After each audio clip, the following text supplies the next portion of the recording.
দর্শক, হাওর অঞ্চলের চিত্র দেখার চেষ্টা করব। মৌলভীবাজার এবং নেত্রকোনা থেকে হবিগঞ্জ থেকে যুক্ত আছেন সহকর্মীরা। শুরুতেই যাব মৌলভীবাজারে। আব্দুর রব আমার সাথে যুক্ত আছেন। আব্দুর রব, মৌলভীবাজারের চিত্র কেমন দেখতে পাচ্ছেন? পাশাপাশি কৃষকরা ধান শুকাতে বেশ কষ্টসাধ্য ব্যাপার হয়ে উঠছে, সেখানকার আবহাওয়ার ব্যাপারেও জানতে চাই। বলি ইশরাত, গত ৩ দিনে আসলে ২২০ মিলিমিটার বৃষ্টিপাত এই অঞ্চলে হয়েছে এবং যে বিষয়টা বলছেন আপনি আসলে যে কৃষকরা যে ধান শুকানোর বিষয়টা, আমরা গত ৪ থেকে ৫ দিন আসলে হাওর এলাকায় ছিলাম এবং যে জায়গায় যে কৃষকরা ধান কাটছেন এবং পানি যে এলাকা, আজকে আসলে আমরা এসেছি এখানে যেখানে কৃষকরা হচ্ছে যে ধান শুকাচ্ছেন আসলে। এবং এখানে এসে আমরা কৃষকদের সাথে কথা বলেছি এবং আসলে সকাল থেকে বৃষ্টিপাত ছিল, দুপুর ২টার পর থেকে এখানে কিছুটা রোদ উঠেছে এবং এই রোদ উঠার প্রেক্ষিতে কৃষকরা কিন্তু কিছু ধান তাদের এই যে যে জায়গায় তারা শুকান, সেই মাঠে হাওরের উঁচু অংশে সেখানে আসলে শুকাচ্ছেন। কিন্তু কিছু কিছু জায়গা এখনো ভেজা, যে জায়গাগুলোতে ওনারা ধান শুকান সে জায়গাগুলো এখনো ভেজা থাকার কারণে সব জায়গায় কিন্তু তারা ধান শুকাতে পারছেন না। যে জায়গাগুলো একটু উঁচু এবং যে জায়গাগুলো শুকাতে পেরেছেন সেই জায়গাগুলোতে আসলে তারা শুকাতে পারছেন এবং এখানে এক ধরনের নেট তারা ব্যবহার করছেন। এই নেটের উপরে আসলে এই যে তারা ধান শুকাচ্ছেন এবং তারা যেটা বলেছেন যে আজকে ১ সপ্তাহ পরে কিছুটা রোদের দেখা তারা পেয়েছেন এবং এই রোদের কারণে কিছুটা হলেও তারা ধান একটু শুকাতে পারবে, কিন্তু পুরোপুরি শুকাতে পারবেন না। যদি এই রোদটা কন্টিনিউ করতো তাহলে হচ্ছে তাদের যে ধানগুলো সবচেয়ে সোনালী ফসল আসলে শুকাতে পারতেন। এমনিতে ধান তলিয়ে গেছে হাওরের পানিতে। এখন যদি এই যেগুলো তুলে নিয়ে এসেছেন এগুলো যদি শুকাতে না পারেন তাহলে আসলে এই পুরোটাই হচ্ছে যে তাদের যাবে এবং তাদের যে পুরো বছরটা, সেই পুরো বছরটা আসলে তারা এই এক ধরনের অনাহারে অর্ধাহারে থাকতে হবে এবং তারা অনেক ঋণ করে আসলে এই চাষাবাদ করে থাকেন, চাষাবাদ করে থাকেন এবং তাদের যে ঋণ দেওয়া একটা দুশ্চিন্তার বিষয়, পাশাপাশি সারা বছর সংসারের যে আয় ব্যয় খরচ সবগুলো যে কীভাবে চলবে সেগুলো তারা আমাদের বলেছেন। এবং এখানে আপনারা দেখতে পাচ্ছেন যে মাঠে আসলে কেউ কেউ আসলে ধান শুকাচ্ছেন, কেউ কেউ এই ধানগুলো অন্যত্র নেওয়ার চেষ্টা করছেন এবং এই ধানগুলোকে রক্ষা করার জন্য কৃষকরা আসলে এক ধরনের প্রাণপণ চেষ্টা করে যাচ্ছেন ইশরাত, যে ধানগুলো তারা তুলতে পেরেছেন, কিন্তু ইতিমধ্যেই অনেক ধান পচে গেছে। অনেক ধন্যবাদ আপনাকে আব্দুর রব। সহকর্মী রাসেল চৌধুরীও যুক্ত আছেন হবিগঞ্জ থেকে। রাসেল, হবিগঞ্জের চিত্র কেমন দেখতে পাচ্ছেন? আজ সারাদিনে কত মিলিমিটার বৃষ্টি হলো? পাশাপাশি কৃষকরা আসলে কি দাবি জানাচ্ছেন সরকারের কাছে? ঢালাইয়ের সেরা প্রিমিয়ার সিমেন্ট। ইশরাত, গত রাত থেকে কিন্তু মুষলধারে হবিগঞ্জে বৃষ্টি হয়েছে এবং দুপুর পর্যন্ত কিন্তু এখানে বৃষ্টি অব্যাহত ছিল। এরপরে কিন্তু কৃষকরা কিন্তু ধান কাটা এবং শুকানো কাজে ব্যাহত হয়েছে। এখন কিন্তু প্রায় দুপুরের পর থেকে কিন্তু একটু রুদ্রোজ্জ্বল আবহাওয়া দেখা যাচ্ছে এবং কৃষকরা কিন্তু আবারও মাঠে নেমে গেছেন।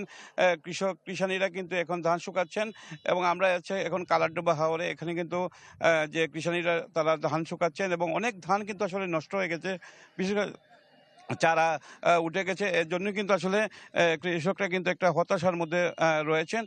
এছাড়াও কিন্তু হবিগঞ্জের যে হাওরগুলো রয়েছে প্রত্যেকটা হাওরে কিন্তু একই চিত্র। সকালে কিন্তু যারা ধান কাটতে নিয়ে আসছেন এবং এগুলো কিন্তু শুকানোর জন্য বৃষ্টি ছিল 12টা পর্যন্ত। এরপরে কিন্তু এখন বৃষ্টি কমে যাওয়ার ফলে কিন্তু এখন কিন্তু তারা তাদের কার্যক্রম অব্যাহত রেখেছেন।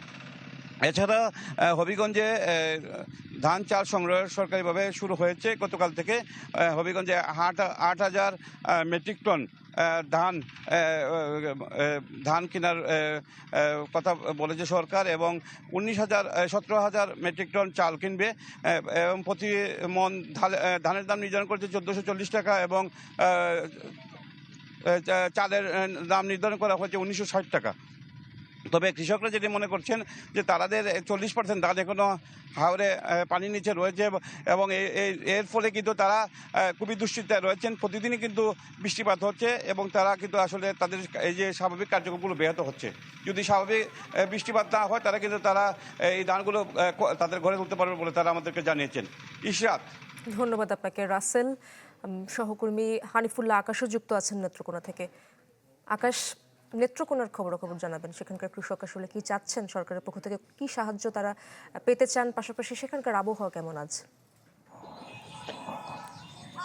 ইসরাত, আজকে কিন্তু সকাল থেকেই নেত্রকোনার যে হাওরের আবহাওয়া রুদ্রোজ্জ্বল, এবং আমি আজকে নেত্রকোনার মদনের বিভিন্ন হাওরে কিন্তু ঘুরে দেখেছি। আপনাকে দেখাই যে এই প্রত্যেকটি ফসলের মাঠেই কিন্তু পাকা ধান রয়েছে, এবং এখানে সংকট যেটি সেটি হচ্ছে যে এখানে কৃষি শ্রমিকের অভাব। কারণ এবছর হারভেস্টার কিন্তু জমিতে পানি থাকায় নামতে পারেনি, যে কারণে আসলে কৃষি শ্রমিকের কারণে হাওরের শত শত হেক্টর জমি পাকা ধান তারা কাটতে পারছে না, যে কারণে অনেকটাই দুশ্চিন্তায় রয়েছে। আর হাওর অঞ্চলের যে নিম্নাঞ্চলে যে সকল ফসল বা বোরো ধান পানির নিচে তলিয়ে গেছে, সেটিও কিন্তু তারা চেষ্টা করছেন বিভিন্নভাবে তোলার, কিন্তু আসলে এই ধান কিন্তু এখন পচে গিয়েছে।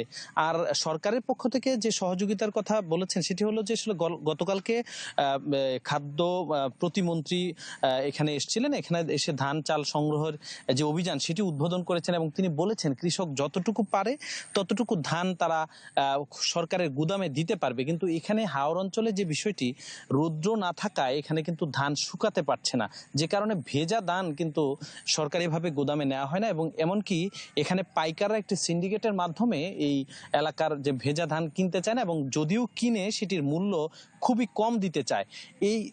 এই কারণে কিন্তু এই এলাকার যে কৃষক যারা রয়েছে তারা বলছেন যে আসলে তারা এবছর নানামুখী ক্ষতির মুখে পড়েছেন, এবং কৃষি বিভাগের জেলা প্রশাসনের পক্ষ থেকে নেত্রকোনায় 313 কোটি টাকার ধান ক্ষতি হয়েছে বলে তারা প্রাথমিকভাবে বলেছেন।